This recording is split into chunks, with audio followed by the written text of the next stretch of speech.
Ukraine caught 27 Russian vehicles refueling at dawn. What happened next was brutal.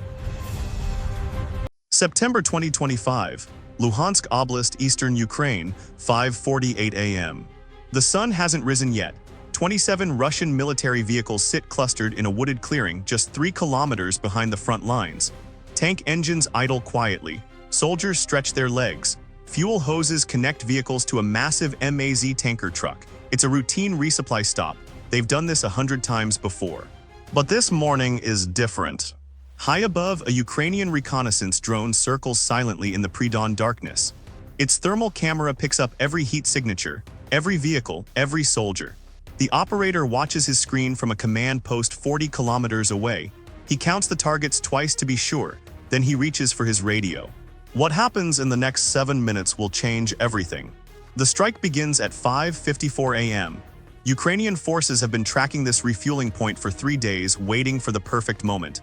Russian commanders made a critical mistake. They chose the same location, the same time, the same routine. In war, patterns kill. The first artillery shell screams through the darkness. It lands 50 meters from the fuel tanker, a ringing shot. Russian soldiers freeze, some look up, others start running toward their vehicles. They have maybe 20 seconds to react. But 20 seconds isn't enough. The second salvo arrives in a deadly cluster. 6 artillery rounds impact simultaneously. 3 hit directly among the parked vehicles. 1 strikes the fuel tanker dead center. The explosion is massive, a fireball that lights up the entire forest like daylight. The shockwave flattens trees 30 meters away. Soldiers standing near the tanker simply vanish. Now the vehicles are trapped. The narrow forest road that brought them here is blocked by burning wreckage. Drivers try to maneuver, but there's nowhere to go, trees on both sides, flames in front, and the artillery keeps coming. Ukrainian gunners have zeroed in perfectly. Every 15 seconds, another salvo crashes down. They're firing from multiple positions, making it impossible for Russian counter-battery radar to respond effectively. The Russians are caught in what military tacticians call a kill box, a predetermined zone where every coordinate has been pre-programmed. A Russian T-80 tank tries to reverse out of the chaos. Its commander is panicking, backing up without looking. The tank collides with an armored personnel carrier, both vehicles now stuck together, immobile.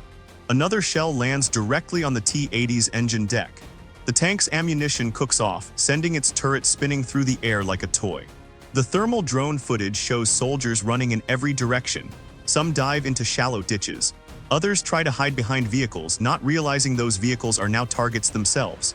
A few attempt to return fire with small arms, shooting blindly into the darkness.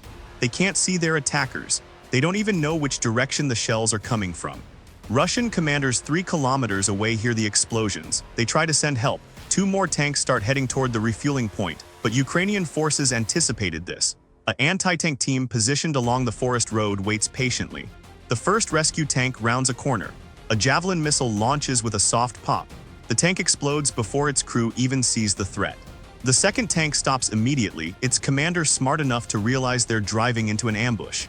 He radios for artillery support, but Russian guns are poorly positioned, too far away to respond quickly. By the time they start firing, Ukrainian forces have already shifted positions. Back at the refueling point, the assault continues for 6 minutes total. When the shelling finally stops, the forest clearing looks like a scrapyard. 27 vehicles, most of them burning or destroyed. The fuel tanker is a crater. For T-80 tanks are completely wrecked, their armor peeled open like tin cans. Several BMPs and BTRs sit smoking, their ammunition still popping off inside. Ukrainian drone operators count the damage. Not a single enemy vehicle is operational. Some tried to drive away but only made it a few meters before getting hit. 1 tank is half submerged in a small creek, abandoned by its crew. Another sits perfectly intact but empty, its crew fled so fast they left the engine running. This wasn't random, this was calculated destruction. Ukrainian intelligence had identified this refueling point weeks earlier. They noticed Russian units used it repeatedly, always early morning, always with the same security procedures. The Russians thought the thick forest canopy would protect them from surveillance. They were wrong. Modern thermal imaging sees through trees like they're not even there. The Ukrainians didn't strike immediately. They waited, they watched. They gathered pattern data, how many vehicles typically stopped there, how long they stayed, how many guards they posted. When the guards changed shifts, every detail mattered. Then they built a plan, artillery units pre-positioned, drone operators assigned, anti-tank teams deployed along escape routes, medics on standby for their own potential casualties, nothing left to chance. The Russians walked into a trap that had been set specifically for them. Footage from the aftermath shows Ukrainian soldiers carefully moving through the destruction. They're not celebrating. This is dangerous work. Unexploded ammunition lies everywhere. Some Russian soldiers might still be hiding in the woods. Every step must be cautious. They document everything with cameras. Each destroyed vehicle gets photographed from multiple angles. Serial numbers are recorded. This isn't just for propaganda.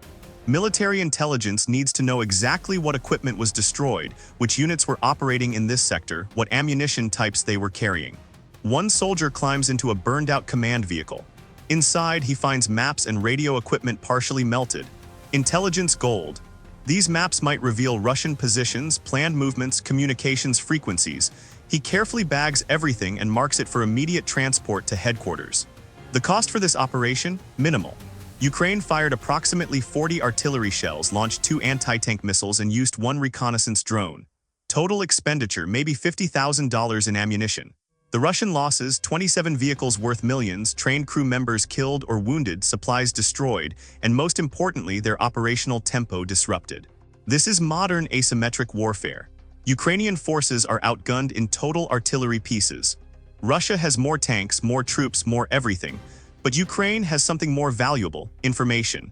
Those drones circling overhead provide real-time intelligence that turns numerical disadvantage into tactical superiority. Russian military analysts later reviewed this strike. They identified multiple failures. First, using the same refueling point repeatedly. Second, inadequate air defense at vulnerable logistics sites. Third, poor dispersal of vehicles during refueling operations. Fourth, predictable timing that made them easy to target. But the biggest failure was complacency. Russian commanders assumed they were operating in safe rear areas. 3 kilometers from the front might seem distant enough. It's not. Modern artillery can reach 15 kilometers or more. Drones can fly even farther. There is no safe area anymore. The battlefield has no boundaries. This strike sent shockwaves through Russian logistics operations. Suddenly, every refueling point became a potential death trap.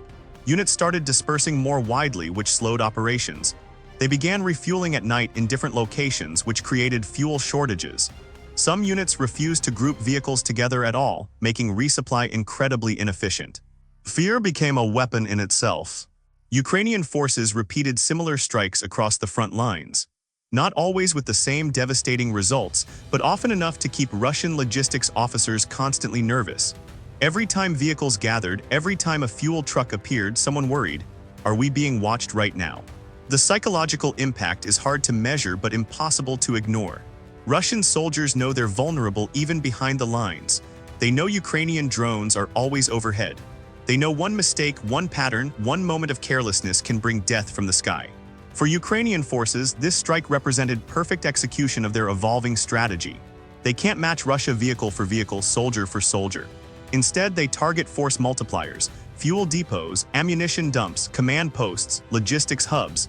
Every successful strike degrades Russian offensive capability more than destroying a single tank ever could. The 27 vehicles destroyed that morning included tanks, armored personnel carriers, trucks, and support vehicles. But the real loss was operational momentum. Those vehicles supported an entire battalion. Without them, that battalion couldn't advance, couldn't maneuver, couldn't fight effectively. Russian commanders had to pull units back to refit. They had to reorganize logistics networks. They had to change procedures throughout the entire sector. All because of one 6-minute artillery strike on a random forest clearing. This is the war happening every day in eastern Ukraine, not the dramatic tank battles, not the massive offensives, but calculated, precise strikes on vulnerable moments. Patient intelligence gathering followed by overwhelming violence applied at exactly the right time and place. The refueling point attack became a case study. Ukrainian artillery units studied it to refine their own tactics. NATO observers analyzed it to understand modern battlefield dynamics. Russian military academies reviewed it to teach officers what not to do. One small clearing in Luhansk Oblast, 27 vehicles, 6 minutes of artillery fire, hundreds of lessons learned. 3 months after this strike, Ukrainian forces hit another Russian refueling operation near Bakhmut. This time the Russians had learned, vehicles were more dispersed. Guards were more alert, air defense systems were nearby. The Ukrainian strike still succeeded, but with less devastating results. The Russians were adapting. This is how modern war evolves. Strike and counterstrike, tactic and countertactic, each side learning, adjusting, trying to stay one step ahead. The side that learns faster, adapts quicker, gains the advantage. For the Ukrainian drone operator who spotted those 27 vehicles that September morning, it was just another mission. He's flown hundreds of reconnaissance flights. He'll fly hundreds more. Most reveal nothing interesting. But sometimes, just sometimes, he catches the enemy making a fatal mistake. And when that happens, he makes the call that turns routine into catastrophe. The burned-out refueling point still sits in that Luhansk forest. Nature slowly reclaims it. Trees will grow back. Rain will rust the metal. In a few years, maybe someone will clear the wreckage, or maybe they'll leave it as a reminder. A reminder that in modern warfare there are no safe places. There are no routine operations. There is only constant vigilance or catastrophic failure. The Russians thought they were safe that morning. They thought 3 kilometers was enough distance. They thought the forest would hide them. They thought their pattern wouldn't be noticed. They were wrong on every count. What would you have done differently if you were commanding those Russian forces? Could this attack have been prevented, or was it inevitable the moment they established a pattern? Share your thoughts in the comments below. If you want more analysis of modern warfare tactics and real battlefield stories like this, hit that like button and subscribe.